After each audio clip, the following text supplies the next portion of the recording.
চরমনের হুজুরের 14 গোষ্ঠী উদ্ধার করে দিচ্ছে, অমক দলের 14 গোষ্ঠী উদ্ধার করে দিচ্ছে, আর একজনের চেয়ারম্যান মেম্বারের সমালোচনা চলতেছে। শুনতে ভারী মজা লাগে, গীবত শুনতে যা মজা লাগে, বলতেও মজা লাগে, শুনতেও মজা লাগে। বলার চাইতে শুনতে মজা বেশি লাগে। বলনেওয়ালা কদ্দুর যে যদি থামিয়ে যায়, শ্রোতারা কয় শেষে চুপ তো করলি নিয়ে, কথা ঠিক না? খালি গুছি দেয়, শেষে চুপ তো করলি নিয়ে। গীবত মানে ঘিবাত, ঘি দিয়ে আলু ভর্তা দিয়ে মাহাইলি খালি মজা লাগে না, খালি গিলতি থাকে। এই গীবত ওইরকম খালি শুনতে মনে চায়। ওই জায়গায় কান্দে সরেন, আমি শুনবো না, শুনবো না, বলা নিষেধ করো। আবার এটা গীবাত হচ্ছে না, বলে ওই তো গীবাত কি, সে তো করছে তাই আমি করছি, তাই সেই জন্যই তো গীবাত। আর সে করে নাই তা যদি বলো, তার নাম অপবাদ, সেটা আরো বড় জঘন্য অপরাধ। কান্দে হেফাজত করে। আজকে থেকে প্রতিজ্ঞা নেওয়া যাবে যে কান্দে আমি কোনো গান বাজনা শুনবো না, শুনবো না। বলো যুবক, কান্দে কোনো গান বাজনা শুনবো না, কোনো মিথ্যা কথা শোনার মধ্যে আমি যাব না। মিথ্যা কথা শুরু হলে, গীবতের গল্প শুরু হলে চলে আসবো, ওখান থেকে উঠে যাব, বন্ধ করার চেষ্টা করবো, ঠিক আছে? ছাগলের রাখালের থেকে মানুষের রাখাল হতে পারবা। 3 নম্বর, 3টে গেল, চোখ মুখ কান 3টা। 4 নম্বরে হাত, হাতের বহু কাজ। যার যার জানা আছে হাতের কি কি কাজ, ওই সমস্ত কাজগুলো করেন, আকাশগুলো করেন না। হাতের কাজও আছে, আকাশও আছে, আকাশগুলো করেন না। মানুষের গায়ে জুলুমের হাত মারেন না, মানুষের টাকা হাত দিয়ে চুরি করেন না, মানুষের সম্পদ হাত দিয়ে নিয়েন না, খারাপ জায়গা হাত দিয়েন না। কোন কোন জায়গা খারাপ জানা আছে, হাত দিয়েন না। হাতরে কন্ট্রোল করেন, ছাগলের রাখালেতে মানুষের রাখাল হবে। 4 নম্বরে, 5 নম্বর হলো পায়, চাকারে একটু কন্ট্রোল করেন। চাকা খালি ঘুরিয়ে ঘুরিয়ে আজাগা জাতি চায়। মসজিদে আজান নামাজের পরে সালাম ফিরানোর সাথে সাথে চাকা মোটের মসজিদে তার দাঁড়াচ্ছে না, ঘুর ঘুর করে চাঁদ দোকানে চলে যায়। ভালো জায়গা এদিক ওদিক যায় না, চাঁদ দোকান। বুড়ো বুড়ো আবাল বৃদ্ধ বনিতা সব চাঁদ দোকান মুখী। আপনাদের এদিক কি আছে আমি জানি না, মসজিদ ভালো লাগে না মসজিদ। আচ্ছা একটু বলেন তো, কোন চাঁদ দোকান কি মসজিদের মধ্যে এরকম সুন্দর টাইলস করা আছে? চাঁদ দোকানের অবস্থা যা তা তো আমরা জানি, নিচে মাটি, কিছুই মাটি উঠেছে, ওর মধ্যে পান খাওয়ালারা পাইনও কাশ ফেলাইছে। পাইনও কাশ বুঝেন, অর্ধেক লাল অর্ধেক সাদা, বুড়ো ফাঁকা ফাঁকা গিয়ে গিয়ে কাশ খানিক মেরে দিয়েছে। বিড়ির বাসা, চার পাতি, এর মধ্যে কেসবির বিরতিছে। সেই জায়গা বসে সকাল টু সন্ধ্যা রাত 11টা পর্যন্ত টেলিভিশনের আখেরি মোনাজাত না হলে ওঠে না। অথচ মসজিদের ভিতরে কি সুন্দর জায়গা, কোনো বিড়ির গন্ধ নাই, গিবত শিকায়ত নাই, গালাগালি নাই, ফ্যান চলতেছে, টাইলস, মোটে ভালো লাগে না। এই জায়গা ভালো লাগে না, ওই জায়গা ভালো লাগে। কতক্ষণ এই সাকারে আ জায়গা নিও না। আজকে পাক্কা প্রতিজ্ঞা করতে হবে, পাক্কা প্রতিজ্ঞা। এর ভিতরে হিন্দু কয়জন আইছে? আসলে ফাঁকে ফাঁকে অনেক হিন্দুরা আমার শোনে, যারা শোনে তাদেরকে আল্লাহ হিদায়াত দিক, বলেন আমিন। তবে পরিমাণে একেবারে কম না। সেদিনকে আমি গেছি ইসে, আমাদের মকসেদপুরের ভিতরে তারাইল একটা গ্রাম আছে, ওই জায়গা একটা নতুন মসজিদের জুমার মাধ্যমে উদ্বোধন করব। তো জুমার আগে ওরা আগের থেকে প্রস্তুতি নিয়েছে। আমি 12টার থেকে বয়ান শুরু করছি, পাশে সব হিন্দু, পাইকারি হিন্দু। এই আমার বয়ান মাইকি বেরোচ্ছে, তো বয়ান শুনে হিন্দু বাড়ির পোলাপান গুলো রাস্তায় এসে মসজিদের দ্বারে ভিড় করতেছে। ওদের মারা বাড়িতে আইসা এই জায়গা থেকে বাড়ই বাড়ই দাবড়ায় বাড়ি দিয়ে গেছে, হুজুর কেউ আর শুনতে দেবে না, মুসলমান কেউ আর শুনতে দেবে না। দুর্গা পূজা কবে? আমাকে এবার বাংলাদেশে দুর্গা পূজা কবে, কয় তারিখ? কি করে জানলেন? দাওয়াত আছে, দাওয়াত আছে। 28 তারিখে দুর্গা পূজা। মুসলমানরা কোন কোন ইসলামী সংগঠনের লোক যায় দুর্গা পূজা উদ্বোধন করে দেয়। এরই কয় কোনতর সংগঠন, এরা কয় কোনতর ইসলাম। তাদের তারা করুক, আমার সেখানে ওই দায়িত্ব আল্লাহ দেয় নাই। একটা দায়িত্ব আছে, এটা মুসলিম কান্ট্রি, মুসলিম সংখ্যাগরিষ্ঠ যদিও রাষ্ট্র ধর্ম আমাদের ইসলাম, কিন্তু ইসলামী হুকুমত বাস্তবায়ন হয় নাই। তথাপি আমরা সংখ্যাগরিষ্ঠ মুসলমান। আমাদের দেশে যত মুসলমান থাকে তাদের জান মাল ধর্ম নিরাপত্তার দায়িত্ব আমাদের হাতে, আমাদের কাছে। তাদের মন্দির ভাঙবো না, তাদের মূর্তি ভাঙবো না, তাদের উপাসনার ভিতরে আমরা বাধা দেব না, তাদের ধর্মীয় অনুভূতিতে আঘাত করব না, তাদের ধর্ম নিয়ে সমালোচনা করব না, যতক্ষণ পর্যন্ত তারা আমাদের কিছু না বলবে। যদি তারা আমাদের কিছু বলবে তাহলে 14 গোষ্ঠীর ধুতি খুলিয়ে ছাড়িয়ে দেবো। কতক্ষণ?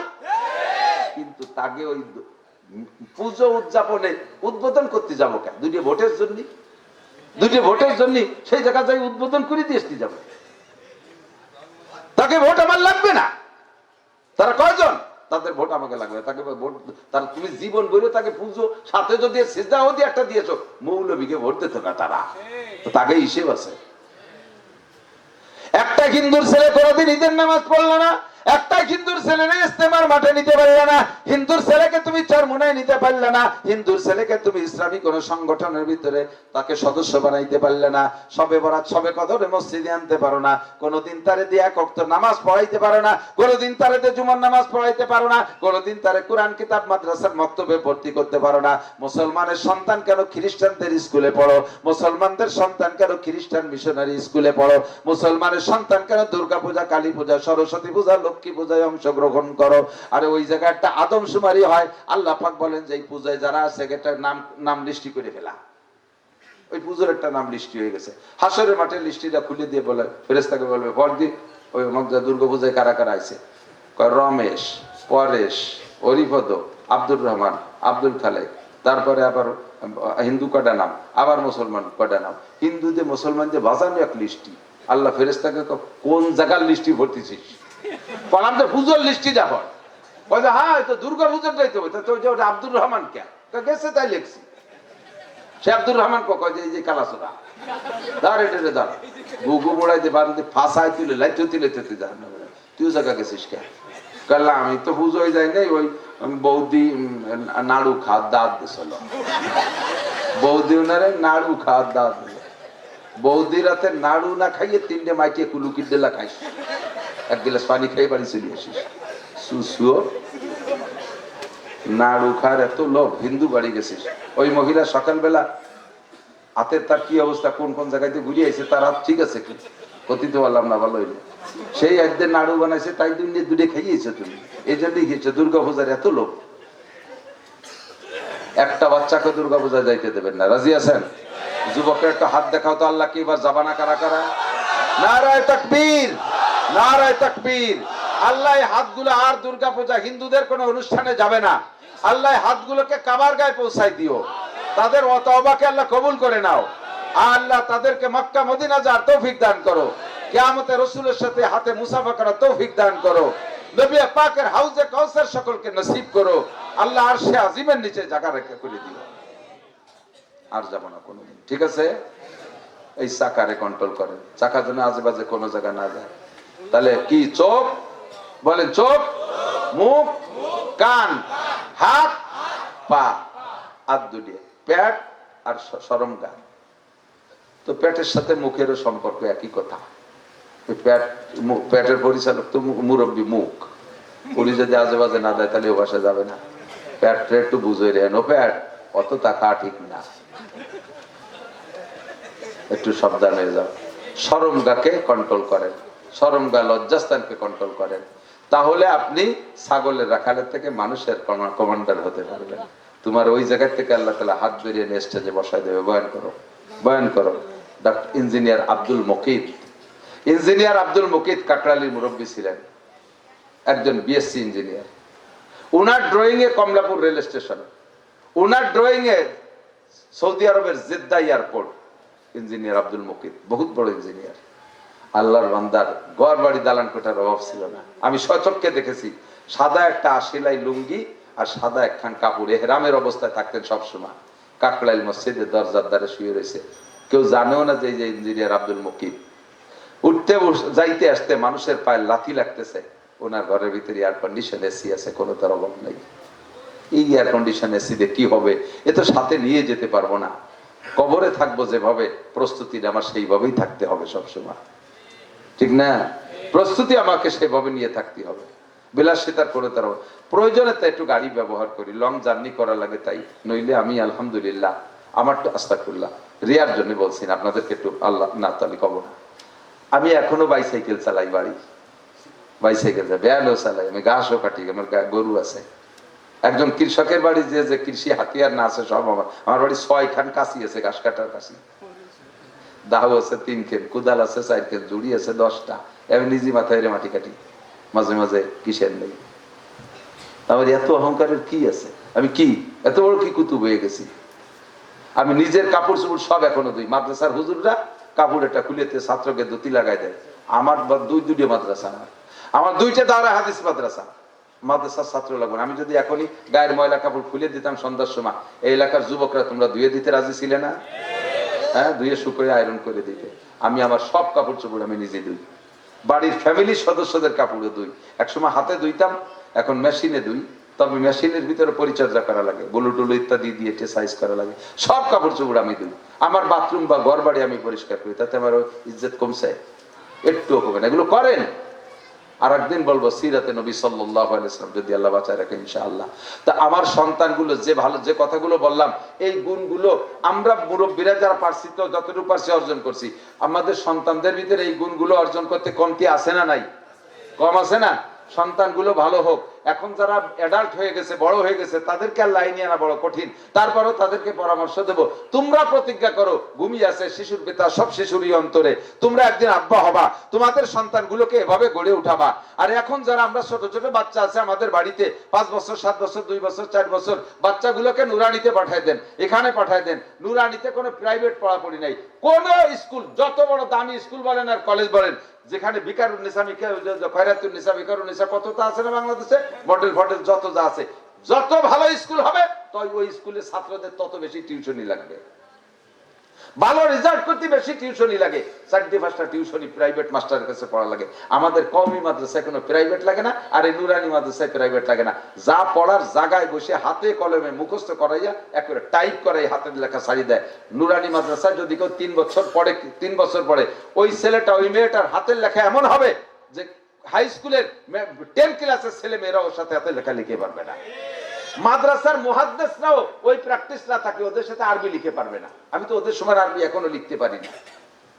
আমি তো আরবিতে কথাও বলতে পারি, অবিরাম লিখতে পারি। আপনি বাংলা বলবেন, আমি সাথে সাথে তার অনুবাদ করে আরবি লিখে যেতে পারবো ইনশাআল্লাহ।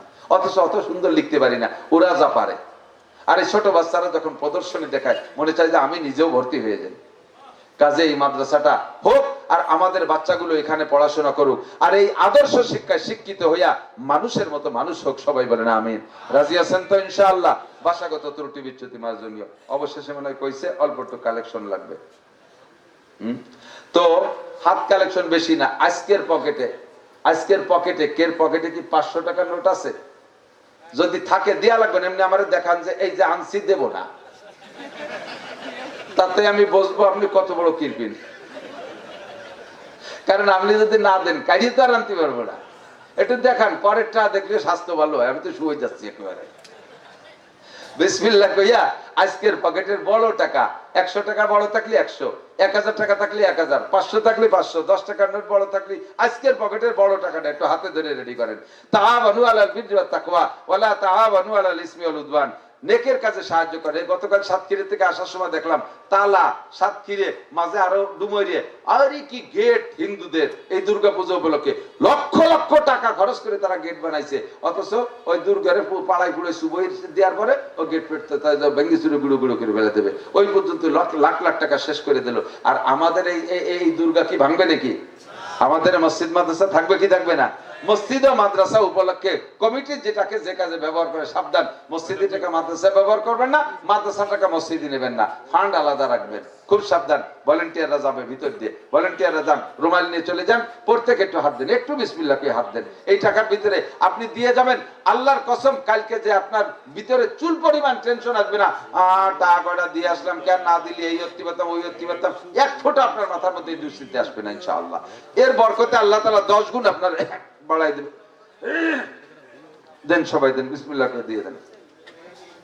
হ্যাঁ, মা বোনরা যেখানে আছেন সেখান থেকে দেন। মহিলা প্যান্ডেল থেকে কালেকশন করে পাঠাই দেন, মহিলা প্যান্ডেল থেকে কালেকশন করেন। আল্লাহ পাল্লা দেন, কারা বেশি দেয়। পুরুষদের নগদ টাকা বেশি হয় না, মেয়েদের নগদ টাকা বেশি হয়? ইউটিউবালারা তোমাদের করজোড় অনুরোধ করি, তোমরা আমাদের বয়ানের পর থাম্বনেল গুলো একটু সুন্দর করে দেবা শোনা, আশেপাশে ভাবে দিও না। খাস ভাবে অনুরোধ করি, হাসতে হাসতে পায়খানা করে দেবেন, মরিয়ে যাবেন, এই সমস্ত বাজে কথা লেখা, তাহলে কিন্তু আমি একেবারে মামলা করে নিষেধ করে দেবো। এই তো এইগুলো করবা না, এগুলো করবা না, অনুরোধ। তোমাদের তা ডাউনলোড করে তার সাথে দেয়, সেগুলো তোমরা জানতে পারলে তাকে তোমরা বলবা, প্রতিবাদ করবা। আমি তো ইউটিউব ভালো যে বুঝিও না। হ্যাঁ, আল্লাহুম্মা সাল্লি আলা মুহাম্মাদ। আমরা দুরূদ শরীফ পড়িয়ে দিতে থাকি। আল্লাহুম্মা সাল্লি আলা